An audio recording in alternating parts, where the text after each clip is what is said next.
Hello everyone and welcome to the first ever video here on Journey to the Show. I am your host, and today we'll be talking about the man of steel himself, Rickey Henderson.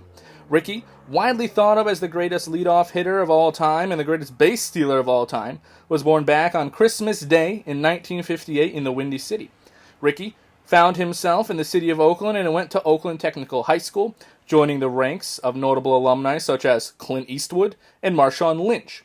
At Oakland Tech, he was a three-sport star athlete playing basketball. He was an All-American running back who turned down several football scholarships and, of course, was a star on the baseball diamond.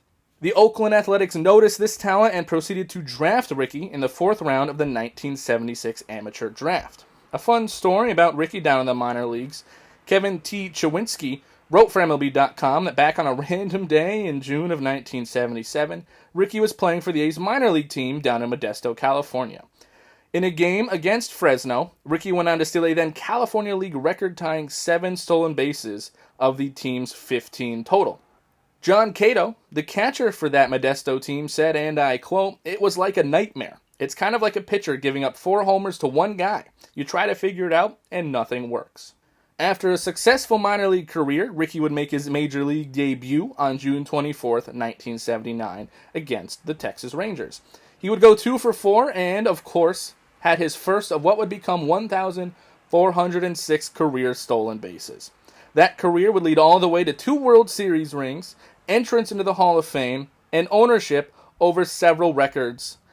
Some of those records include the single-season stolen base record with 130 back in 1982, career stolen bases, 1,406, runs scored just a hair below 3,000 at 2,295, unintentional, keyword unintentional walks of 2,129. He also finished top 5 6 times in MVP voting, winning the MVP back in 1990 with the Athletics.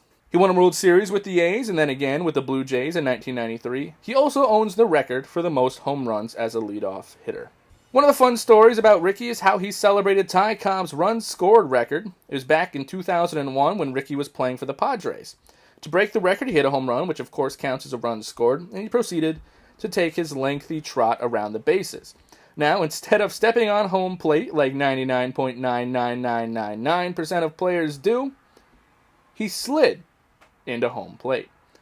But of course, Rickey is not a member of one of those 99.999% of players. He is usually the outlier in the best possible way. He's one of 3 players to steal over 100 bases in a season, and he did it 3 times. Now, during his 1982 record-breaking season, it was obviously one heck of a year for the Man of Steel. On an episode of Dorktown from SB Nation, they go way deeper in this than I will, but I'll give you what I took out of that video. And obviously that video will be linked down in the description. So they went on to talk about how he became the youngest ever player to draw over 100 walks in a season. He stole second and third base in one trip 19 times. Back on June 8th of that season, another random day in June, he twice created what was called a Rickey run. It was a game against the White Sox, and in the 5th inning, he got to first on an error, went first to third on a single, which he would do about 45% of the time, and then went on to steal home, which is impressive in and of itself. Now, 2 innings later, in the 7th, he got hit by a pitch, stole second and third, and then made it home on a single. So outside, via an error and a hit by pitch, he compiled 7 total bases. That year, Rickey stole third base more times than the Minnesota Twins had total stolen bases as a team. And in early September of '82, he had more stolen bases than all teams but one, and had more than the bottom 3 combined. Rickey has the highest total of hits, walks, and stolen bases combined with 6,651, which is one of 4 players to be over 6,000. Company there is Barry Bonds, Pete Rose, and Ty Cobb. Not too bad a company to be in. Rickey would go on to play for about 9 total teams, including the A's, Yankees, and Blue Jays, and obviously the Padres, and a few more. His last year in Major League Baseball was 2003, but because he's Rickey, he went on playing an independent ball for a few years before officially retiring from the sport of baseball in 2007. Now, you can't talk about Rickey without telling some Rickey stories. And there's 8 bajillion Rickey stories out there, but Bleacher Report was kind enough to compile a few of the best, I would say. Now, one of the things that Rickey did was he talked about himself in third person quite frequently. And when asked why he did that, Rickey said, "Listen, people are always saying Rickey says Rickey, but it's been blown way out of proportion. People might catch you when they know I'm ticked off saying, 'Rickey, what the heck are you doing, Rickey?'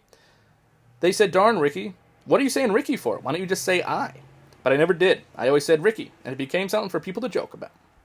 Now, back when Rickey was playing for the Mets, the team was staying less than a mile from the Red Stadium at the time. Some players took the team bus, some walked, but of course, Rickey being Rickey, showed up in a whole stretch limo, because why not? He's Rickey.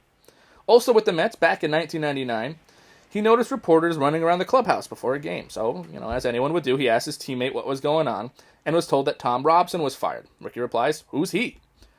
Robson was the team's hitting coach. Before every game Rickey played, he supposedly stood stark naked in front of a full-length mirror saying Rickey's the best for several minutes, which I suppose is one heck of a way to get your day started before going out to play a game. One of the most famous Rickey stories is when he was with the Mariners. Rickey went up to then John Olerud in the batting cage and he asked why he wore a batting helmet in the field. It's an odd thing to do. Olerud then explained that he had an aneurysm when he was a kid, so he wore it for protection, which makes sense. So, as the legend goes, Rickey supposedly said, "Yeah, I used to play with a guy that had that same thing." To which, again, as the legend goes, Olerud replied, "That was me, Rickey." Henderson played with Olerud on both the Blue Jays and the Mets. Rickey is one of the best players on the field and one of the most interesting players off the field. On his Hall of Fame page, it says Rickey Henderson used the ultimate combination of power and speed to break numerous Major League Baseball records during his career. Billy Beane and George Steinbrenner would say he was the greatest leadoff hitter of all time, and they definitely are not alone in that sentiment. To which Steinbrenner would also go on to say that there was only one Rickey Henderson, and he was not wrong.